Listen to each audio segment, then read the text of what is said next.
istana sang pemaaf. Di tengah perbincangan saat Nabi berkumpul dengan para sahabat, tiba-tiba Rasulullah SAW tertawa ringan sampai terlihat gigi depannya. Umar yang berada di situ bertanya, "Apa yang membuatmu tertawa, wahai Rasulullah?" Rasulullah menjawab, "Aku diberitahu malaikat bahwa pada hari kiamat nanti ada dua orang yang duduk bersimpu sambil menundukkan kepala di hadapan Allah Subhanahu wa taala.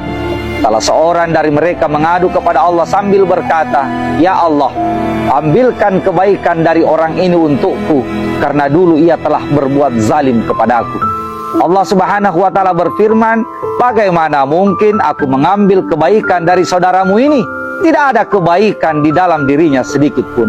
Orang itu pun berkata, 'Ya Rabb, kalau begitu biarlah dosa-dosaku yang dipikul olehnya.'" Teman-teman, sampai di sini di saat menceritakan, mata Nabi kita Muhammad SAW berkaca-kaca.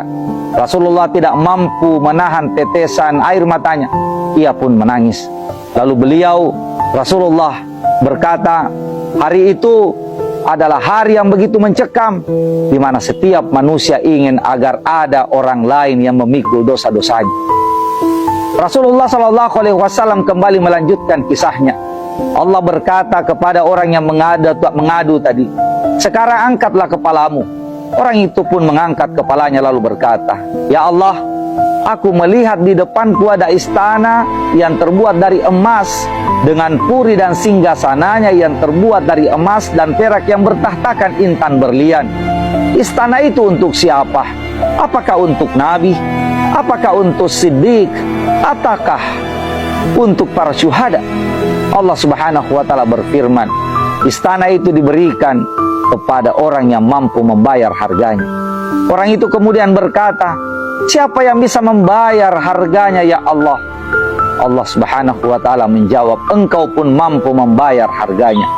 Orang itu pun terheran-heran sambil berkata, lalu kemudian bertanya, "Dengan cara apa aku bisa membayarnya, ya Allah?" Allah berfirman, "Caranya, engkau memaafkan saudaramu yang duduk di sebelahmu, yang kau adukan kezalimannya kepada aku." Orang itu pun berkata, "Ya Allah, kini aku memaafkannya." Mendengarkan itu, Allah Subhanahu wa taala berfirman, "Kalau begitu, gandeng tangan saudaramu itu dan ajak ia masuk surga bersamamu."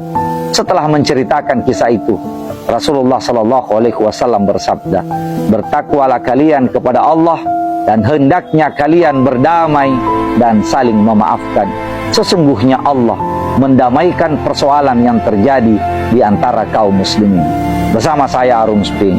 Assalamualaikum warahmatullahi wabarakatuh.